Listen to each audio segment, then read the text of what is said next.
Hi, and welcome to my YouTube channel. My name is Summer. I'm a medical graduate with over 13 years of work experience as a clinical embryologist.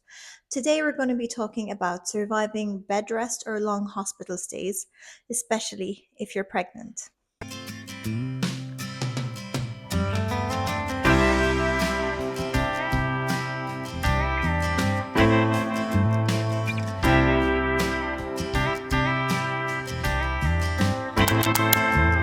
So, in this video, I'm going to be talking about surviving bed rest, especially if you're pregnant. Sorry if I come across as a bit breathless during this video, but I'm experiencing a lot of breathlessness in this pregnancy. So I'm currently 35 weeks pregnant and I've been in hospital since week 29. So I've been in hospital for quite some time. So surviving bed rest or long hospital stays, especially when you're pregnant, can be particularly challenging because there's a lot of anxiety around what could happen.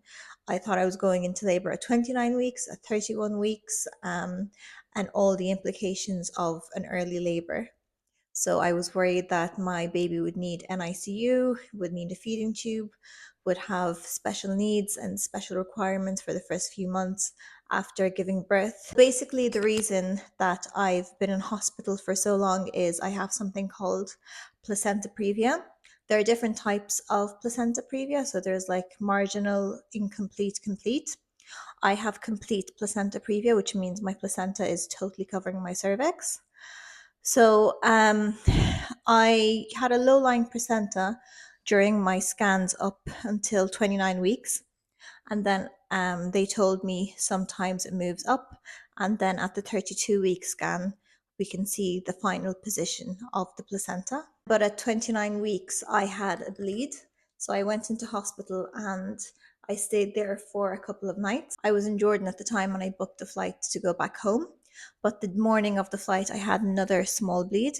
So I opted to stay in Jordan for another week just to make sure everything was stable. I stayed for a week. Everything was stable. I went to the doctor and I told him, oh, could I fly to Ireland? He was like, yes, you could have a bleed. You probably won't, but there is the risk of having a bleed. So I had the scan. I got my letter that I could fly.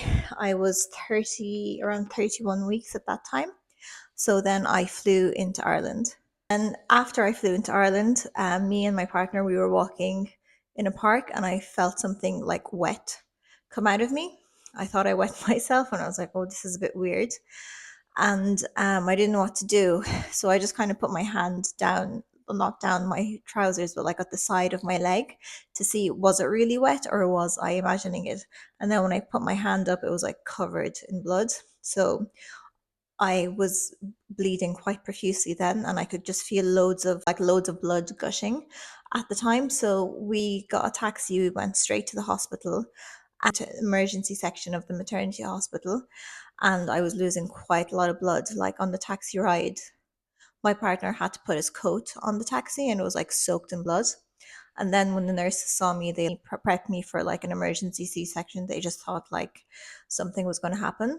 I lost probably around at least half a liter. That's what they said.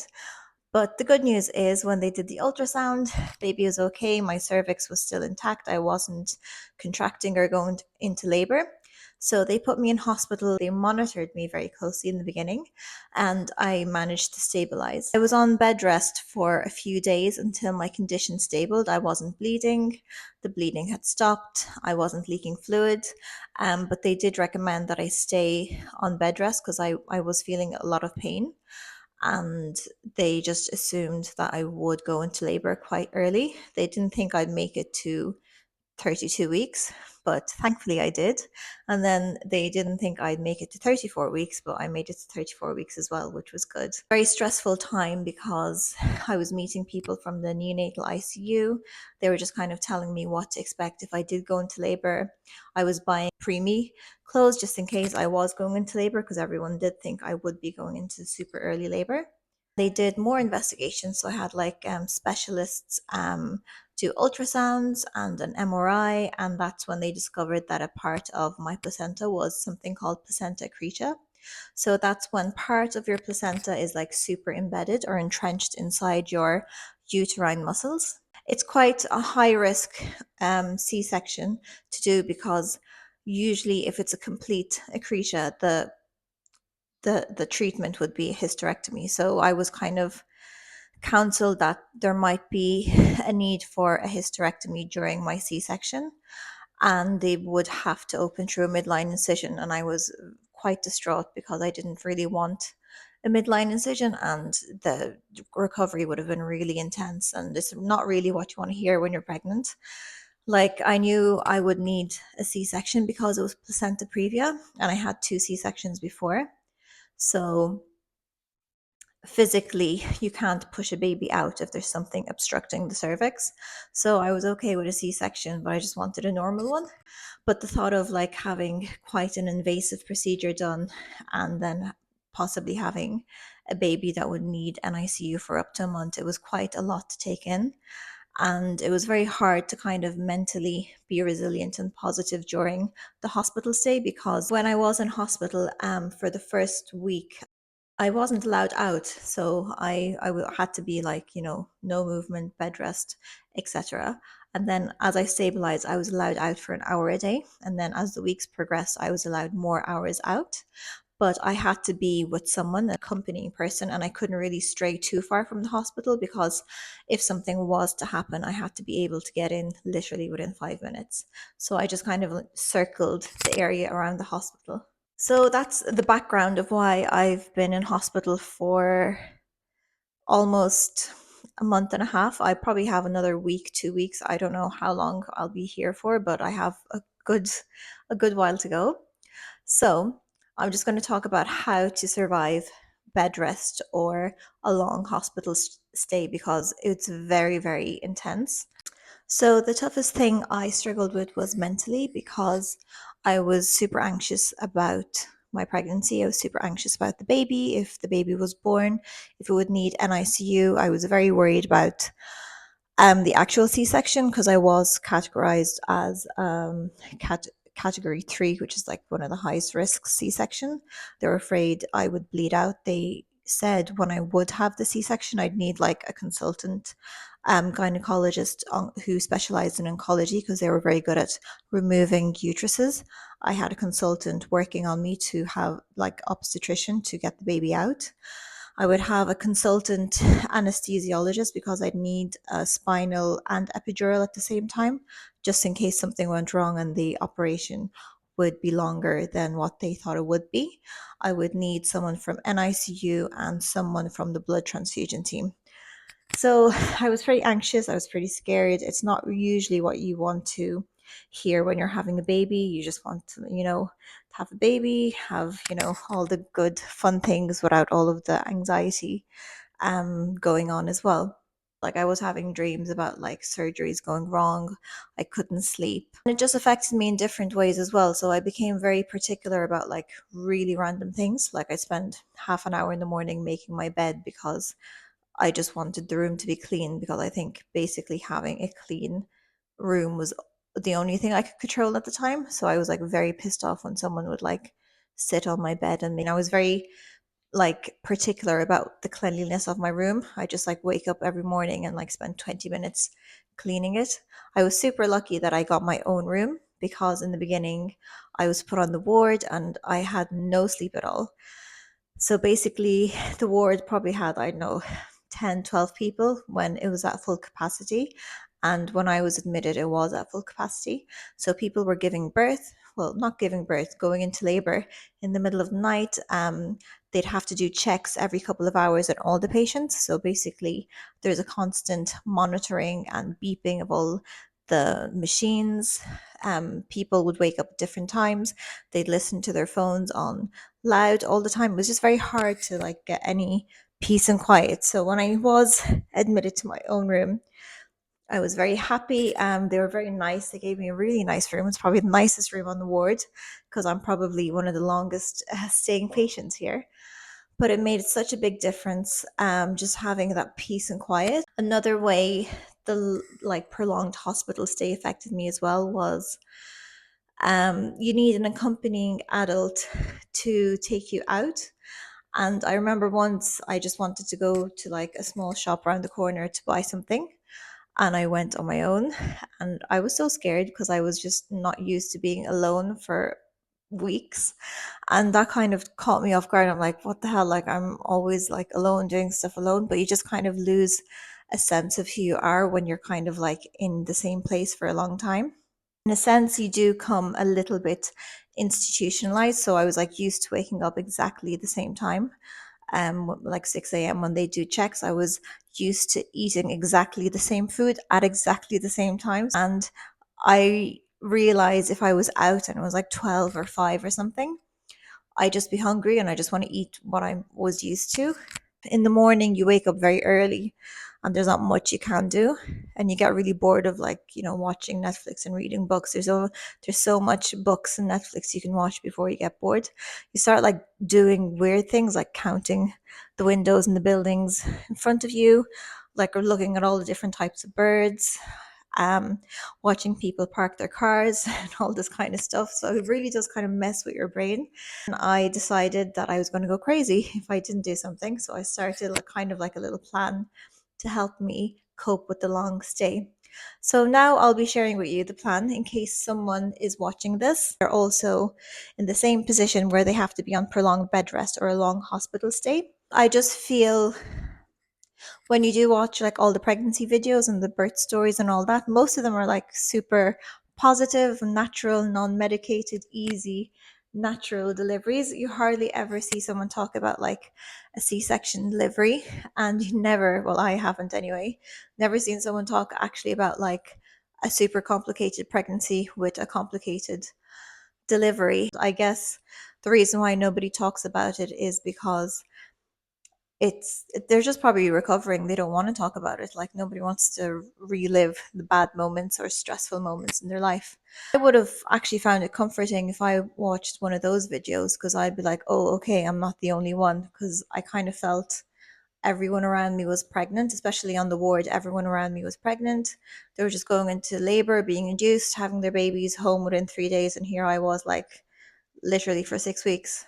So I started off by doing a Microsoft Excel spreadsheet of like I created kind of a timetable, schedule my day just to make things easier. So basically you scheduled your day so you don't feel like you're whiling away the hours being super bored. I wasn't very militant when I was sticking to schedule, because sometimes I'd be called away for scans or an MRI or a blood test, or I just have an appointment with a cardiologist or anesthesiologist or something like that. So you couldn't really be too specific with the schedule. And I found that that really helped creating a daily routine to help create structure to the day and make time pass more quickly. I also found waking up in the morning, having a shower, getting dressed, doing my hair and makeup really helped. It kind of gave me a sense of normalcy. It's very easy to kind of just sit in your pajamas with your hair in a messy bun all day, but I just felt for me, just kind of, feeling physically put together just made me feel a lot better. It does make a difference. Because I was restricted on movement for a while in the beginning, I began to suffer really, really bad insomnia. So I didn't even know this. It's just when I complained to the doctor, like I couldn't sleep. I was sleeping literally 3, 4 hours a day. Could they give me something for the insomnia? The answer was no, because basically any of the sleeping pills can affect the baby. But if you are used to being active and then you have to kind of, stay put, the lack of activity causes like a buildup of energy and then you can't sleep. I didn't know this because I'd never been put in this position before. When I stabilized, I asked the doctors if I could kind of do simple stretches, just go for like short 10-minute walks, because I just needed to move. And I was also starting to feel a lot of back pain because I was quite active before this. So up until 29 weeks, I was going to the gym, I was lifting weights, I was doing all the exercise, and I did have back pain at the very beginning of my pregnancy, but with proper exercise, it really vanished. But then it was starting to crop up again because I was just sat in bed all day, not moving. So I kind of showed them what I wanted to do. They gave me the green light, and I started kind of doing super simple, super easy, low impact exercises, and I felt that really helped. The second thing I would say is I would say eat healthy, because when you don't move as well, it can lead to constipation. And if you've ever been pregnant, you'll know that pregnancy already causes really bad constipation. So the lack of movement and the pregnancy will most likely make you backed up. So I was very vigilant about eating high fiber foods. So I'd always have like oranges, cucumbers, just eat loads of them every day. I didn't get constipated, so I was super lucky. I'd also say eat healthy. So because I was very worried about giving birth early, I was super particular about the food that I ate. It was easy because I was in hospital, so they're not like really serving, unhealthy food, but I was focusing more on vegetables and proteins to try to get baby's weight up, because if the baby was to be born early, the higher their weight, the more chance they had at survival. I did stray a couple of days. I love Supermax, so I think I had that like twice. I'd say 80% of the time I'd eat healthy, but I was also very hungry. Like the last 2 weeks, I have been quite hungry. So I would give in to cravings. Like I started eating chocolate and all the stuff I usually wouldn't crave, but I started craving a lot of sweet, dense food. I would also recommend getting one of these, like an eye mask, because there's so many machines like this one that goes on during the night. The window curtains don't close fully, and there's light from outside the door, so it's very hard to like sleep because it's not very dark. And if you're like me, I need like a super dark place to sleep in. So this was good, but the problem with this was I take it off in the middle of the night. Also contributed to my insomnia. What I would also recommend is creating a nice ambiance. So there's like a Primark at Penny's near me. I got this. It's like called Cotton Poplin. It's a room spray, and it just made such a difference. Like after I cleaned the room, I'd spritz it with the spray. I got myself a vase with flowers. I'll put in a picture of that here. It just makes the room look nicer, and it really kind of creates a cozy feeling, which is different from the sterile feeling that you get when you're in a hospital. I think that made a massive difference as well. Basically, I just got like essential oils. I put it on my pillow. I'd spray my room with the spray, and I got fresh flowers. I'd use soft lighting instead of the harsh hospital lighting if I could, and it really made a difference. I would also suggest reaching out to a lot of friends, even if they can't visit, because the visiting hours are quite restricted. But just like having video calls, do have visitors. I had like loads of games. I had like Carcassonne, cards, bananagrams, and we just play loads of games. When my in laws came, I started learning how to play bridge, which is quite complicated, but because I had a lot of time, I could do it. Maybe start a new activity. So I'm doing these videos, YouTube videos. I did one or two before, but I probably wasn't into it. But now, because I have all the time in the world, I can like record these videos, and then I've watched a couple of YouTube videos on how to edit, because my editing skills are basically non-existent. So I kind of created this little project for myself, and it's keeping my mind busy, which is good, because when it's not, I'm just like kind of worrying about what's going to happen, and it's not a good place to be. I would also recommend downloading Audible. So sometimes when I do my stretches, I listen to the book while I'm doing it. I know this is probably a bad habit of mine, but I just get distracted so easily. So I need to kind of do two things at the same time to calm my brain down. So I would always listen to a podcast or an audiobook while doing the stretches, because after a while the stretches do get a bit boring, especially if you do the same videos over and over again. So you just kind of need something more stimulating. Maybe buying a physical book, because I felt, because I was sitting down for so long, I was spending so much time on screens, and I felt like my brain was just turning into mush. So I got this book, Sally Rooney's Intermezzo. It's very good. So physical books or magazines might be good as well, because you don't want to spend too much time on your screen. And the last thing I would kind of recommend is to change your mindset. So it was very easy for me to kind of feel a bit sorry or depressed, and like, I just felt a bit sorry for myself, because like this is not what I envisioned the last 2 months of pregnancy to be like. I just envisioned I'd be like, buying baby clothes, going out for walks, just all that kind of stuff. Like I actually haven't bought baby clothes at all. When I had my first bleed in Jordan, we were staying with my partner's friends, and they just had a baby, and they had loads of newborn clothes that weren't used, and they just gave it to me. And to be honest, if they didn't give me the clothes, I don't think I would have bought any, because I just wasn't in the mindset to buy clothes. I was like, I don't know, like if this baby's going to make it, if this baby's going to be premature, will it even fit into clothes? I just felt like I wasn't in the headspace to kind of go around looking for stuff like that. I was just worried all the time. I just wanted, some assurance that everything would be okay, but you can't really predict the future. So I never got that assurance, which is why my anxiety levels did go up. But I found distracting myself and just take each day as it comes really helped. I kind of had to change my mindset. It's like, okay, you're like stuck here. You probably don't want to be here. It's a bit boring, but each day counts. So having a baby at 29 weeks is very different than having a baby at 32 weeks. Having a baby at 34 is better than 32. So every day does count for your baby, and it's better in the long run. And then I was just super, super grateful that I was in such a great hospital. They took such good care of me.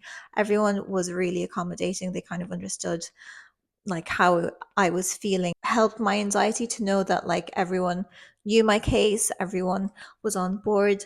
I was in like the best possible care, and if something was to happen, I was in the right place. So when I kind of shifted my mindset to that, I became quite grateful, and I was super happy that I was in the right place at the right time. I was just thinking like if I had a big bleed on a plane or while I was on holiday or something like that, the outcome wouldn't be as good as it would be if I was in the hospital for the length of time that I am now.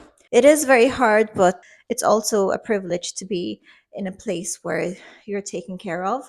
So the moment I kind of shifted my mindset from, oh, I feel bad for myself, to, oh, I'm actually quite lucky, it did make a big difference. So that's my video for today. If you are in hospital or on bed rest and you have other tips and tricks to help you get through it, I would love to hear it, because I still have a while to go. And thank you for watching.